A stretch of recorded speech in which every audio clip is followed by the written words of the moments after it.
Hey everyone, welcome back to another episode of How I Met Your Mortgage. As always, I'm your host, Adam Smith, with Just the Tips Coaching. And with me this week is a repeat guest. You know him, you love him. He is not just a member of the Hair Club for Men. No, I'm kidding. Welcome back to the show, Dan DeBacco. Hey, Dan, how are you, man? I'm doing fantastic, sir. How are you? Good. It's been a minute. I'm glad you were able to get onto another episode because, man, we're booked through the year.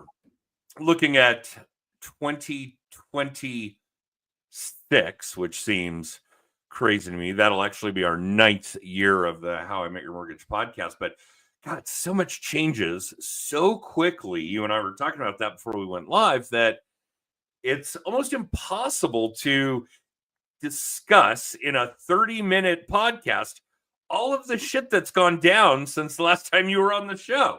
So yeah, it's just insane. In fact, one of the things that we thought was really big, because we had talked about the stats of how a lot of agents did not close a single transaction last year. It was like 71% or 74%, loony toony number. And you had expressed that you've already done more business this year, right? This is the last day of Q1, that you've done more business this year than you did last year. This is true. And that speaks volumes, man. It does. It's not just the market. You guys are doing something different. This is true. But, I think at the end of the day, when a lot of folks were pulling back, and when I say folks, other agents were pulling back marketing spend, we were putting more forward because we knew that this time would come. And we were just continuing to invest in our business and being prepared for when people were ready to go. And sure enough, here we are. Yeah, here we are. It's insane. It's really, really different. We talk all the time about the fact that, according to really historic stats, NAR stats, that 80% of real estate agents fail in the first year. We know it's true. We know why. They aren't taught what the job really is in real estate school. They certainly aren't taught what the job is from HGTV, these kinds of things. And in Colorado, we just switched from requiring real estate agents to renew their license every 3 years to every other year. So that'll make it a little easier to track that. But yeah, we dropped like 90% from the peak of the pandemic to the number of loan originators in the business right now. Literally like 90% dropped out in that time frame, which is probably relatively synonymous. We just never saw it before. But yeah, something like less than 100,000 renewed their federal mortgage license this year, which is mind-blowing. But, I think that there's a lot to be said about what's going to happen over the course of Q2, Q3 this year. We need more manpower. Yeah, really, I'm curious what's the difference between now and during the Great Recession? What was the percentage back then? That's a really good question. I couldn't tell you because I wasn't really paying attention. And did we even have an NMLS, a National Mortgage Licensing System, in 07, 08? I don't think that we did. I think there were still states that didn't require any licensing. I don't know. I don't think the NMLS existed then. I don't think the CFPB existed then. Of course, now does the CFPB exist today? It's kind of a gray area as well. We can certainly talk about all the muckety mucks that's going to go on in real estate and finance from a perspective of what our new federal administration is doing. But yeah, it's crazy out there. It is absolutely a wild world. But it is absolutely wild. But yeah, I think that this is really cool. So give us some insight as to what you mean when you see guys kind of, double down on what you're doing in terms of lead gen, in terms of marketing, in terms of client retention, these kinds of things. Because, yeah, to have done more business this year than you did all of last year through one quarter is a really big deal. What should people be looking at? Are we talking about really advanced shit, high-end AI? Or are we talking about getting back to basics and knowing how to manipulate your contact management and social media and these kinds of things? What are you doing that is making that impact? Yeah, no, great question. I would say that really it's more of the basic structure. I think in previous episodes that I've been on with you, we've shared that we're pretty much 100% by referral.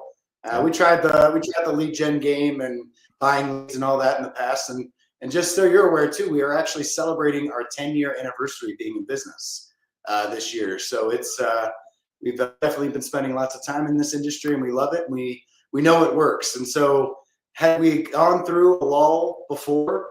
No, this was our first experience, but we had plenty of coaching and looking at history and knowing that this was coming. And so we just doubled down in the sense that we kept networking. We really were connectors for so many of our clients outside of real estate. So whether it was projects within their home, looking into long-term financial planning, to vacations to go on, we just stayed very in touch with our clients. And then on top of that, I think one of the things that I actually got quite a bit of business out of doing the tax evaluation when things really went up 50, 60, 70, almost 100% in some areas. We did those assessments for all of our past clients, even not even clients, but friends and family and neighbors. And just really putting that extra legwork in free of charge that folks appreciated, and ultimately were referring us out because we were doing the extra for folks. Yeah, there's some old Zig Ziglar shit in there. Just help as many people as you can, and help as many people as you can get what they want, and you'll get what you want. And yeah, there's absolutely no denying the fact that was a busy era, obviously dealing with what had gone on in tax valuations was Looney Tunes, lots of contestation. We helped, I can't even imagine, hundreds of people with valuation data so that they could go and fight what the county had said their house was worth. There were plenty where we explained it's really not a gap, that your assessed value and your appraised value are probably pretty similar, probably not worth poking that bear. Let's not forget that if you do contest your property taxes, and if you think they're off, you should. For those of you listening, and obviously just about everybody in our audience is going to be a homeowner, and including some of the consumer audience that we have. And you've got to understand that by contesting your property value with your local government, whoever is deeming that value, whoever is assigned to property tax situations, in Colorado, obviously, we have county tax assessors, then you're basically opening your door to that tax assessor saying, hey, come on in, take a look around. You'll see that I'm right and that you're wrong. Now, obviously, they don't have the manpower to do that with everybody, but you've got to understand that you are, in fact, making that statement. And I remember we did ours, and I thought it was off by like $250,000. I mean, a big number. And I sent it to a real estate agent that we work with, someone else who's been on the show. And I said, if I can sell my house for this, come put a sign in the yard. And he said, you can't sell your house for that. Yeah, I said, I know, of course. I just wanted you to see it so you could laugh at it, because we'll be busy contesting it with the county assessor. So yeah, providing that kind of data, providing that kind of help, that kind of information, that kind of education to your clients, whether they happen to be active in the process of buying or selling right now, is a no-brainer. Just freaking help people. This is what the whole gig is. And Dan, one of the things that speaks volumes about a decade, although I'm going to trump you because we're about to celebrate two, our mortgage company will have its 20th anniversary here this spring. But I think one of the things that provides that kind of longevity, and one of the things that all of you watching or listening should understand, is that the work Dan has done over the last 10 years is what has built the foundation for what his business is going to be for the next 10 years. It's a marathon. It's not a sprint. It's a career. It's not a job. These are the kinds of things you have to be doing now, all the time, every day, eyes open to eyes closed, to help people so that you do have that benefit in another year or 3 or 5 or whatever the case may be. And I think that might be part of the problem when you and I talk about the failure rate with real estate agents, the gross number of people that did not renew their federal mortgage license this year, is that they were treating it like a job, not a career. That they were in it for the money, not for the people. That they will, and I've talked to a ton of people that are in both of these industries that are just like, yeah, it's too much work, moving on. It's not easy. It's not supposed to be easy, by the way, but that it's not easy. And some that were relatively successful. I came across a colleague of mine. I asked her if she would come on the show. She was a mortgage originator. She said, "Now I'm getting out. It used to be a lot of fun and lucrative, and now it's just not fun." That the dealing with the people, well, people are very people-y these days, which is part of the problem with the people business. And yeah, she's moving on to do something else. Not like we haven't all considered it. Sure. But even like when you look at it from the real estate perspective, real estate agents, there are so many other avenues to still be in the business. Whether you're active helping buy or sell, family and friends, you can get into the investment, you can get into the fixing game. There's downline that we have with EXP where you can book a team, get mailbox money, as we say. Property management, rental management, yeah. I mean, if you have to at least be just open to the possibilities and never close a door, whether even if you're just taking a break or not. Just keep active, keep involved, stay on top of the market. Is my perspective from an agent. Even if you're looking to do a career change, still keep your license. You never know when you might want to jump back in. I don't know. It's funny because we get the question a lot. Obviously, the vast majority of our coaching clients are loan originators and real estate agents. In my mind, the job is very, very similar. And it's interesting because one of the things that I get asked a lot from both, although I think it's more with real estate agents, is something along the lines of, it's really hard to get into real estate now, isn't it? I'm like, well, it's always hard. It's just, what kind of hard do you want it to be when we're talking about like the Great Recession, 07, 08? Real estate agents had to know REO work. They had to know short sale work. And that is tough work. And it's always hard. It's just a different kind of hard. What kind of hard do you want it to be? But you do have to be prepared for the fact that if you want to be successful in either of those arenas and a lot of others that we deal with when it comes to financial planning and insurance and on, you've got to be prepared to work hard. This is not for the faint of heart by any means. In fact, it's really funny. I can't remember what I had read online this weekend, but somebody had posted, and I think it was somebody who's in real estate in a local capacity in the Colorado market.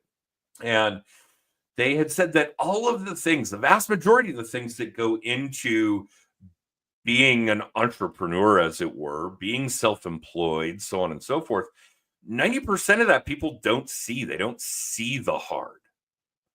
They see the wins, but they do not see what it took to get them. And that one really struck a chord.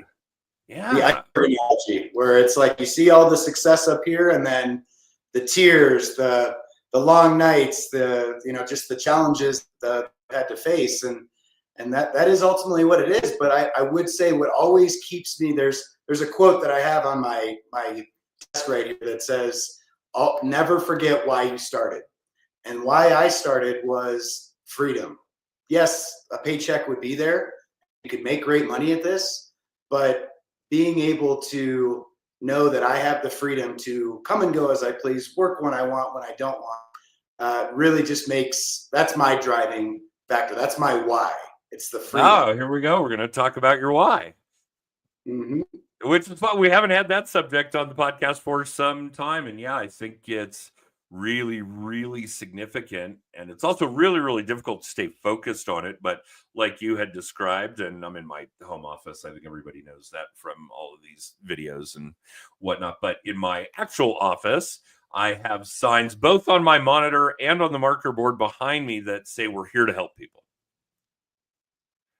And again, right, help as many people as you can, get what they want, and you're going to get what you want.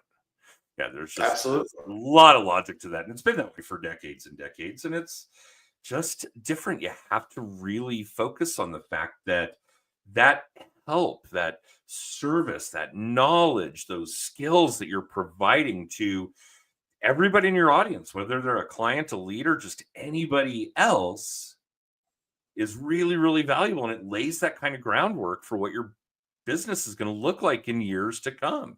And I think it's hard for a lot of people to get their head around it. I'm reminded of the old Paul Harvey monologue of the God Loves a Realtor, right? I think is what it's called. And yeah, you wake up every day unemployed, and you got to understand that that's legit. Yeah. And Yeah. people don't.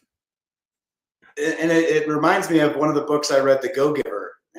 And the premise of all of that was have a giving heart, and what you give will eventually come back to you. And that's a lot of my spirituality that I emphasize in karma, and so I do believe what you put out, you get back. And you mentioned Zig Ziglar, and he's very similar in that realm as well. So for anybody listening out there, agents or entrepreneurs or lenders, whatever it is, know that you stay consistent and you give back genuinely, not with the expectation of getting something back. You will receive in return, oftentimes tenfold.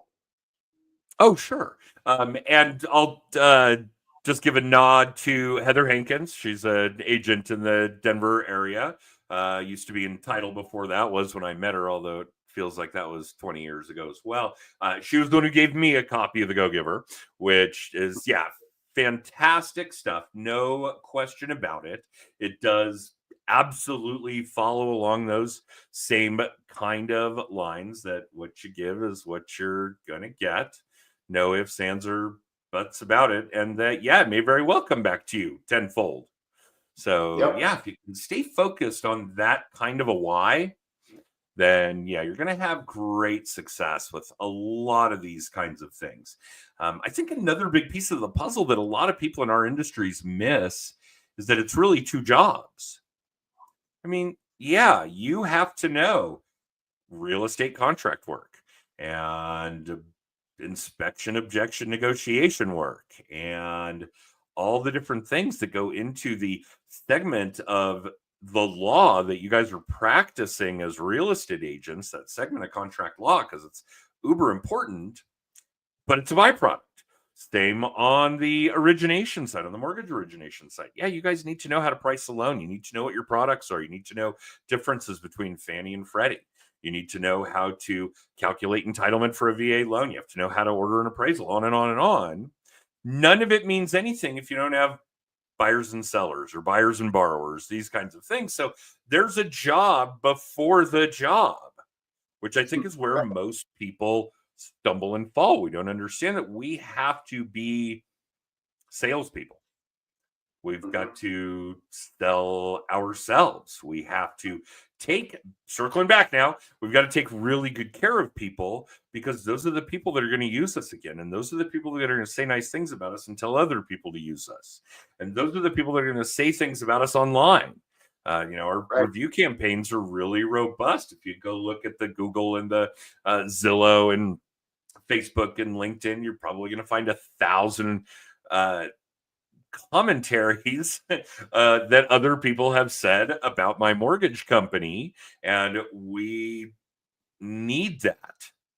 We need for people to be describing their experience so that other consumers, their satisfactory experience, their 5-star experience, we hope, so that other consumers will see that and take the same path.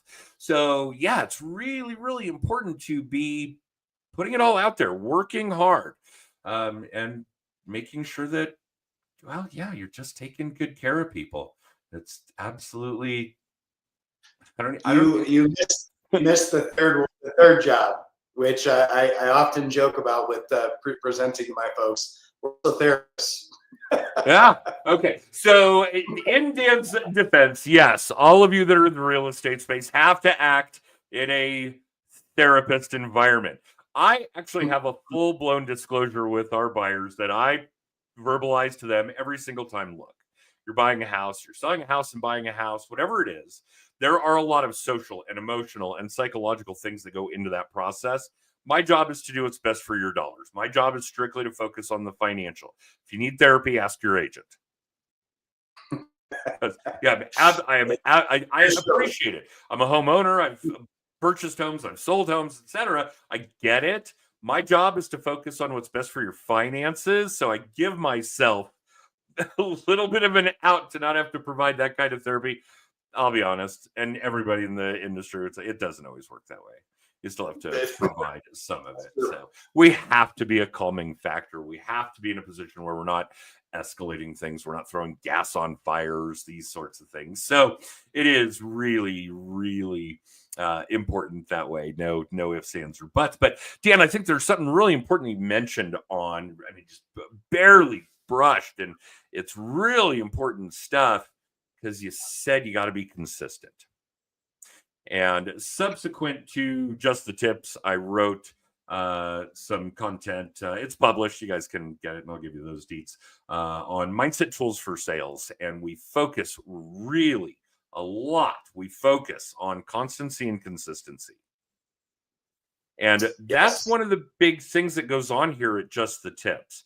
If you guys are trying to get off the end game roller coaster, your income goes up and down, you've got money in the summer and none in the winter, on and on. If you want consistent results, you've got to back that up and have consistent activity. Where does it all begin? Where does your lead gen start? Where does your contact management work, your social media work, your video work, your writing work, on and on? All of these things that you do that would fall under a lead gen category, where does your consistency fall there? Because if you're going to expect consistent results, you've got to have consistent efforts. And a lot of people lose sight of that, especially now. Now we really are coming back around to what Dan was mentioning about this time of year and things ramping up and rates going down and real estate starting to move again. This is the prime time that people lose focus of those activities, those consistent, constant activities that end in consistent, constant results. And so many people lose sight of the shit that they need to be doing all the time, every day, because they're busy working on the deals they've secured. They're busy working on current clients. They're busy working on transactions. And yeah, I'm sorry, guys, but you need to do that shit. You do. You need to be focusing on contracts and inspections and appraisals when you've got clients actively buying and selling real estate. But if you let go of the work that led you to this point, because maybe that's what you were doing in January, February, now you're going to have a problem. Because if you're not doing it in March, April, May, or June, July, August, guess what? That's why you think your industry slows down in the fall. That's why you think you don't have any business in the winter, because you weren't constant and consistent with the activities that lead to where you're at now. So you've got to work harder. You've got to work more. You've got to be constant and consistent with all of that onset shit in order to have the constant and consistent results. And yeah, boy, Dan, you really struck a chord there. I'm up on a fucking soapbox for sure, because how many people do we see fail to keep being constant and consistent with that first job because now they're really busy with the second job? Yep.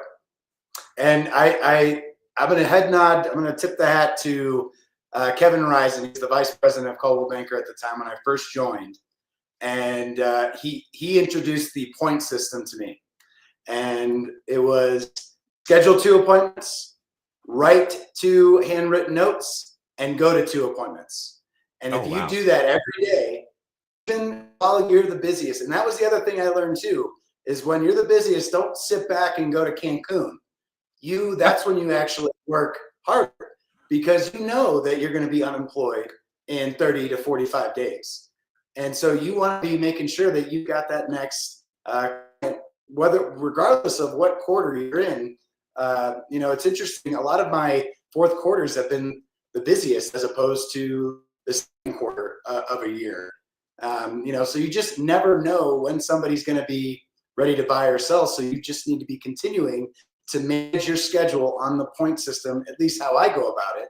And I really operate on the corporate athlete perspective, because I really do believe you have to take care of yourself personally and get yourself up in the morning, do your routine in a quiet area, get your admin work done in the morning, and get out there in the afternoon and make time for your family in the evenings. Once you get that repetition and that schedule in line, in place, and moving and grooving, well oiled, it doesn't feel like work. It doesn't. It's a habit. It's routine. It's just starting that routine start is really what makes the difference when you're busy and can't, maybe in some cases can't handle it. It's habit. That's exactly what it is. And we could talk about Atomic Habits, another great book. And Right. yeah, those tiny little 1% adjustments to form habit eventually total 100% improvement. No Right. question about it. Yeah, that's certainly a very big one. And it's funny because obviously, and Kevin's great, no question. And obviously, a lot of what goes on and what you guys have talked about is very core and ninja and Buffini-esque kind of stuff, and credit where credit's due. There's a reason that shit still works, because it works. There's a reason that these programs like Buffini, like Core, like Ninja are still doing what they do, because you're talking about things that have worked for decades. Don't stop doing it now. Don't get sucked into new shiny objects. I mean, if you want to investigate the shiny objects here and there, then by all means go for it. But yeah, you're talking about things that have historically proven will work, have a track record of proving that they work, and all emphasize routine and habit and doing the things that have to be done. And like Dan said, with your early and mid-morning activities, got another great book, Eat the Frog, right? Nobody wants to, but you got to knock that shit out, get it done, get it off your plate. So yeah, we've got to, it's amazing how constancy and consistency has been constantly and consistently covered for decades when it comes to being good at whatever it is you do, but particularly in a sales role. And somehow we lose sight of it all the time as people. We can't seem to manage as a whole, as a population. Obviously, if 80% of real estate agents are failing in the first 2 years, there's why. The bells should be ringing, people. This is the number one thing. If you get constant and consistent about all of this, to the point where, like Dan said, it is habit, it is routine, then you're gonna make it. You're going to have great success with it. I don't know why it's so hard to drill that point home. The other big thing too is that, especially for new agents, they're kind of like a dog looking at squirrel out the window. Like they see something shiny and they're like, oh my gosh, this says I can get double my business if I invest in this. I go over here and I do leads and I do that and I do this. It's so easy to just get diverted in how you're practicing your business, that I know that it's trial and error your first year or two, but really just pick a mentor or talk to somebody you trust that's been in the business and really hear out what they have worked on. Pick 2 or 3 of what they did and add 2 or 3 of what you do. And then after 6 months, check and adjust. But I think it's so often where a lot of young agents in the business, they just get too distracted where they could get their business from. Yeah, there are a lot of distractions. No ifs, ands, or buts about that. But yeah, definitely. I would say even big picture, long term, you guys really only need a few big picture, but legitimate, only a few lead gen techniques. I'm still huge on the phone. I love my contact management, social media, video. Those are probably the 3 that I hone in on. And yeah, every now and then we experiment with something else. Well, hey, our 8th year of doing a podcast is probably a good example. But yeah, figure out what works for you that other people have had success with. Then make it malleable, make it authentically you. Then systemize and automate as much as you can.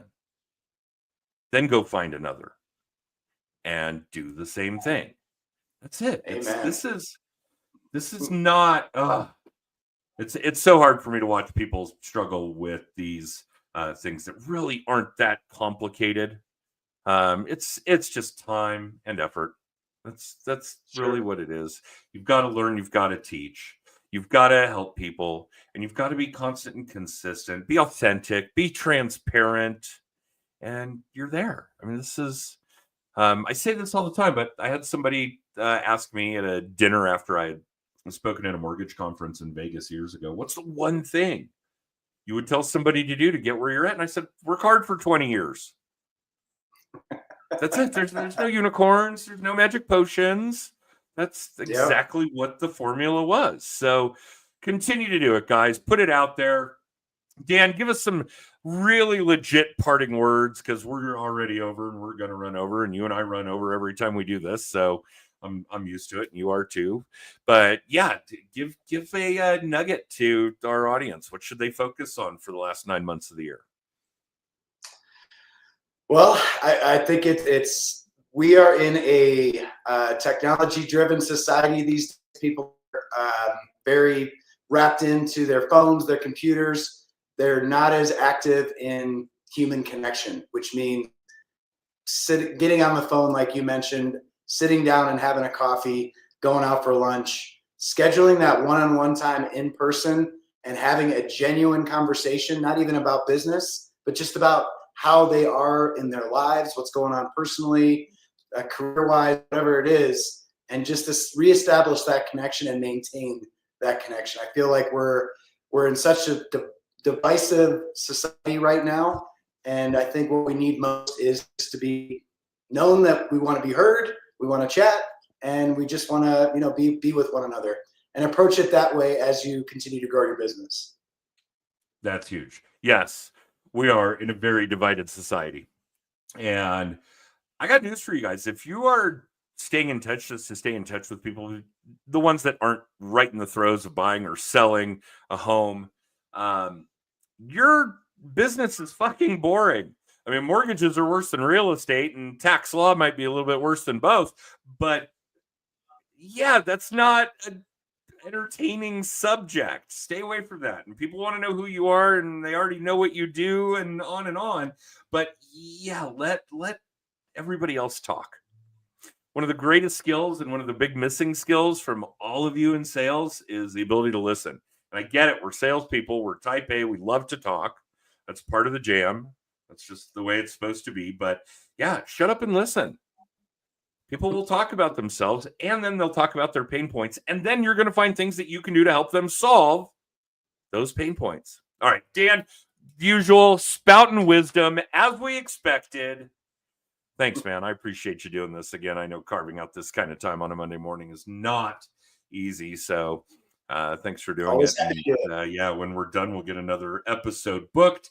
For the rest of you listening or watching live or in syndication, yeah, this is our 8th season. We're pretty much booked through it. If you want to be on the show, reach out. If you want copies of my books, reach out. If you want to see our weekly video blog, the little tip, reach out. We have all kinds of free content that we put out there that'll help you guys with your business. All of it can be found at justthetipscoaching.com. Dan, don't go anywhere. I'm going to run our extra. We'll chat for a few more. To the rest of you, thanks for tuning in. You can catch new episodes of How I Met Your Mortgage live video cast on Facebook, LinkedIn, and YouTube Monday mornings at 9:30 Pacific, 12:30 Eastern. And the podcast a mere 48 hours later on Apple, Amazon, and Spotify. And that's really it for me, and that's really it for Dan. We will see you guys next time. Have a great week. Thanks, Adam.